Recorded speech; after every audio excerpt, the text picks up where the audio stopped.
Hello guys, இதுதான் நம்மளோட query கிராஃப்டோட வெரி ஃபர்ஸ்ட் வீடியோ. ஃபர்ஸ்ட் வீடியோலேயே நம்ம எஸ்கியூஎல்லேருந்து ஆரம்பிக்கலான்னு சொல்லிட்டு லீட் கோடில் எஸ்கியூஎல் 50 அப்படின்னு சொல்லிட்டு ஒரு பேட்ச் மாதிரி கம்ப்ளீட் பண்ணுறதுக்காக சில கொஷின்ஸ் வச்சுருப்பாங்க.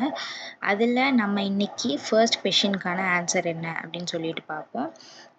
அதில் ஃபர்ஸ்ட் கேட்டகரியே வந்துட்டு செலக்ட் யூஸ் பண்ணி பண்ண போகிற கேட்டகரியில் வந்துட்டு 5 கொஷின்ஸ் இருக்குது. அதில் ஃபர்ஸ்ட் கொஷின் நம்ம இப்போ என்னன்னு பார்க்கலாம்.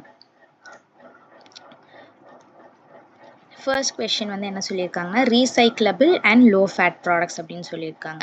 இங்கே வந்துட்டு நார்மலாக டேபிள் பேர் என்ன, அதோட காலம் நேம் என்ன, டைப் என்ன, சும்மா நம்ம தெரிஞ்சுக்கிறதுக்கு வேண்டி, நம்ம query எழுதும் போது ஈஸியாக இருக்கணுங்கிறதுக்கு வேண்டி முன்னாடியே டிஸ்கிரிப்ஷன் மாதிரி இதெல்லாம் தந்திருப்பாங்க. நம்ம என்ன படிக்கணும்னா, இந்த இது படிச்சுட்டு அதுக்கப்புறமா இன்புட் என்ன, அவுட்புட் எந்த மாதிரி எதிர்பார்க்குறாங்க, இது மட்டும்தான் நம்மளோட ஹோல் அண்ட் ஹோல் வியூவாக இருக்கணும். ஃபர்ஸ்ட் அவங்க என்ன கேட்குறாங்கன்னா, write a solution to find the ideas of the products that are both low fat and recyclable அப்படின்னு சொல்லியிருக்காங்க.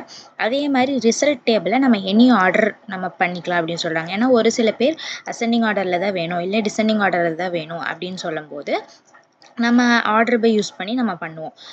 இங்கே வந்து என்ன சொல்லிட்டாங்களா, அந்த ரிசல்ட் டேபிள் வந்து நமக்கு என்ன ஆர்டரில் வேணால் இருக்கலாம் அப்படின்னு சொல்லிட்டாங்க. இப்போ நம்ம இன்புட் பார்த்துட்டோம்னா ப்ராடக்ட்ஸ் டேபிளில் ப்ராடக்ட் ஐடி, லோ ஃபேட்ஸ், அதுக்கப்புறம் ரீசைக்கிளபிள்னு இருக்குது. அவங்க என்ன சொன்னாங்க, லோ ஃபேட்டாகவும் இருக்கணும், ரீசைக்கிளபிளாகவும் இருக்கணும் அப்படின்னு சொல்லியிருக்காங்க. அப்போ லோ ஃபேட்லேயும் எஸ் இருக்கணும், ரீசைக்கிளபிள்லையும் எஸ் இருக்கணும். அப்போ அந்த ப்ராடக்ட் ஐடி மட்டும்தான் நம்ம டிஸ்பிளே பண்ணணும்னு அர்த்தம். அப்போ இங்கே ஜீரோக்கு வந்து லோ ஃபேட்ஸ் வந்து Y, ரீசைக்கிளபிள் வந்துட்டு நோ.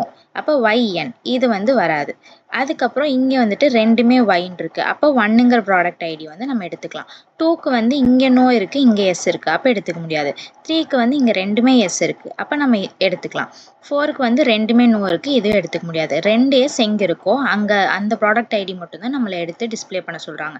அதுவுமே இந்த ப்ராடக்ட் ஐடி செலக்ட் பண்ணால் போதும், இந்த லோ ஃபேட் ரீசைக்கிளபிள்லாம் வேணும் அப்படின்னு சொல்லிட்டு தேவையில்லை.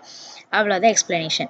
இதுக்கு நம்ம என்ன எழுதிக்கலாம், செலக்ட் ப்ராடக்ட் ஐடி ஃப்ரம் டேபிளோட நேம் ப்ராடக்ட்ஸ், வேர் கண்டிஷன், வேருங்கிறது வந்துட்டு நம்ம ஃபில்டர் பண்ணுறதுக்காக யூஸ் பண்ணுறது. வேர் நம்ம என்ன வேணும், லோ ஃபேட்ஸ்க்கும் எஸ் வேணும், ரீசைக்கிளபிளுக்கு எஸ் வேணும். அப்படிங்கும்போது ரெண்டுத்துக்குமே எஸ் வேணும்னா நம்ம அண்டு போடுவோம். ஏதாச்சும் ஒன்றுக்கு எஸ் அப்படின்னு போதும் அப்படின்னா நம்ம ஆர் யூஸ் பண்ணிக்கலாம், ஆர் கண்டிஷன். இங்கே என்ன சொல்கிறாங்கன்னா, கண்டிப்பாக லோ ஃபேட்டும் Y தான் வேணும், எனக்கு ரீசைக்கிளபிளும் Y தான் வேணும்னு சொல்லியிருக்காங்க. So select product ID from products where low fats equal to Y and recyclable equal to Y. இவ்வளவு தான் இந்த query. நார்மல் சிம்பிளான செலக்ட் query.